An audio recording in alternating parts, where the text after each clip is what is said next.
mindset has changed and how awareness grew over the importance of a holistic, systematic approach to vessel traffic management. In the early 80s, the international discourse was still very much on traditional aids to navigation, with emphasis on their technical aspects. Something like a policy debate took place at the 5th VTS symposium, that was in 1984 in Marseille, in particular on the relationship between VTS and pilotage. At the time, many of us thought that never the twain would meet. But at the 6th VTS symposium, that was in Gothenburg in 1988, it was actually Mike Turner, at the time Director General of the Canadian Coast Guard, who planted the first seed of what became our system approach. And I pay tribute to him by quoting what he said at the occasion. The challenge is to develop tools which take into account the interaction between elements of the overall system, including the positive features of VTS systems in coordinating information flow, increasing the effectiveness of other services such as aids to navigation and pilotage, unquote. And what a challenge it became for us in the Netherlands, for other believers, and little by little also for IALA. So in 1990 in Veldhoven we used our home match for a first introduction of our holistic approach, and we were quite happy that the official conclusions of the Veldhoven conference took up some of our first notions. We continued preaching our systematic approach first in Vancouver in 1992, and then in Honolulu 1994, presenting our second episode that focused on traffic analysis and risk evaluation. We met further acceptance at our next home game in Rotterdam in 1996, and IALA ultimately saw the light in 1988 in Hamburg. I merely quote our chairman Mike Solosi's historic observation in the Jubilee book IALA at 50.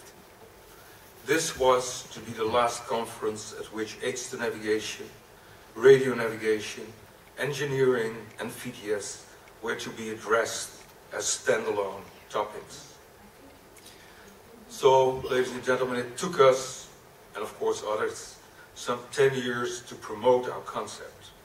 But what was seeded in 1988, what we watered and nurtured during the 90s, finally came into full bloom just before the end of the millennium. In the new millennium, VTS and VTM became even closer to one another, not in the least under the new technological impulses. And risk evaluation became an issue in itself. And e-navigation became the new buzzword. And that was fine with me, since in my view, e-navigation can be seen as the ultimate form of a system approach. The issue was very much at the center during the 16th IALA conference in Shanghai and the 11th VTS symposium in Bergen. And an event certainly worth mentioning here was the IALA e-navigation seminar in 2007 hosted by Trinity House in London. Now that I've given you some idea of the evolutions, if not revolutions, that took place in the global debate on VTM, I will take you along the second leg of our voyage this afternoon through 30 years IALA. VTM is not just vision, not just theory.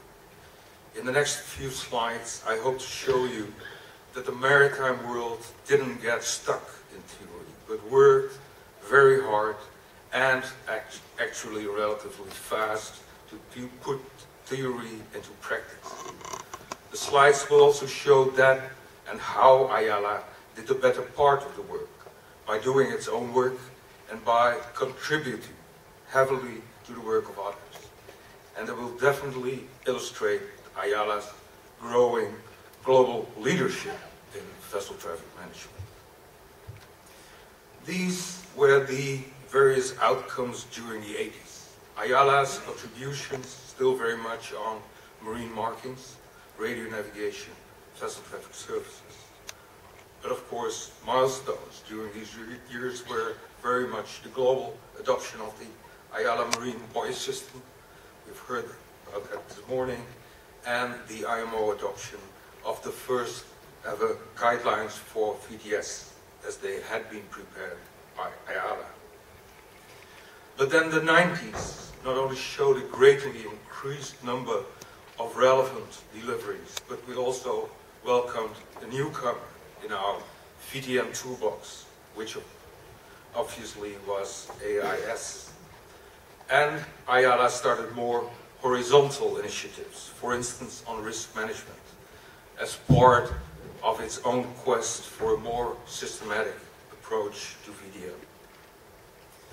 The new millennium showed another substantive increase, not only in IALA's own productions, but also in its contributions to, in particular, the work of IMO. But it also clearly showed a further broadening of IALA's scope of work, not only visible in its horizontal efforts, but definitely also in taking up its role in other VTM elements, such as information and pilotage. Now let's move to the third leg of our voyage, leading along developments in IALA's organizational structure, because they have something to tell as well. You may all know that a basic principle for organizational development is that structure should follow strategy. In my own perception, this was not a leading principle for IALA until the 90s. It rather felt to be the other way around sometimes, certainly during the early days. Quite often, the strategy, if any, seemed to follow the structure. But things changed dramatically after IALA's strategic reorientation at the end of the 80s. At the Veldhoven Conference in 1990, the General Assembly not only adopted a new constitution, but also agreed to a new organizational setup, establishing a council that would work as a steering committee, and with a limited number of committees, which roles became focused on the functional use of marine markings, radio navigation systems, and vessel traffic services. And this new setup worked out well, not at the least for the system approach. It made IALA much stronger, both internally and externally.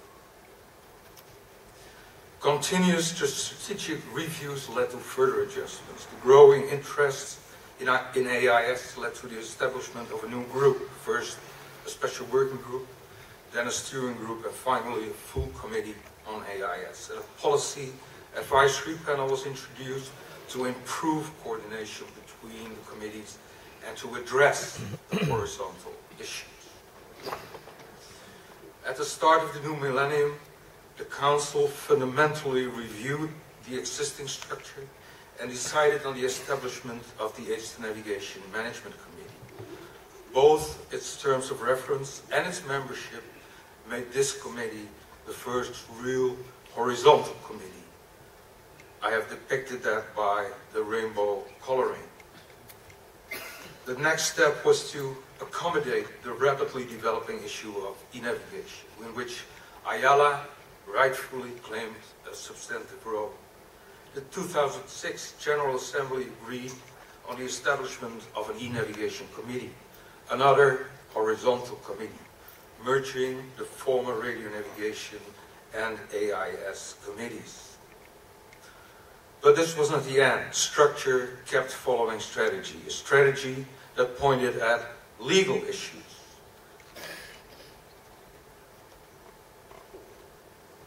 That should form part of IALA's deliberations, and that pointed at pilotage as a missing link in IALA's systematic approach to vessel traffic management, leading to the establishment of a legal advisory